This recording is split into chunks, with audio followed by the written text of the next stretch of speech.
समझा तो, क्योंकि मैं अब ये सोचता हूँ कि वो लायक उस लायक वो है जो उसका जवाब देना चाहिए मुझे। क्योंकि हम जो मेरे बारे में बोलते हैं ना, उनको मैं उस लायक समझता ही नहीं कि उनकी जवाब दूं क्या। और क्योंकि कोई मतलब, आपको तो पता ही है कि जब लोग मार्केट से आउट होते हैं तो खोदते मुझे ही है। बट देखिए उनका वो उनके विचारधारा में है, तो उसके लिए विषय नहीं। आप लोग भी मत इस पर ध्यान दीजिए।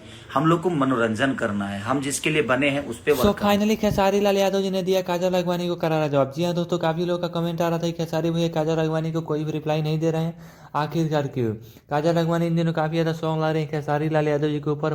पहले सॉन्ग आया था लइका ना चाहे डिफेंडर वाला, और फिर सॉन्ग लेकर आई है भैंस चरवा रे भैंस चरवा, उसी को खेसारी लाल यादव ने दिया है रिप्लाई। जी हाँ दोस्तों, खेसारी लाल यादव जी का कल एक सॉन्ग आया था जिस सॉन्ग का बोलता काहे हंसे लो, फालतू इंटरटेनमेंट से इस सॉन्ग को रिलीज किया गया है।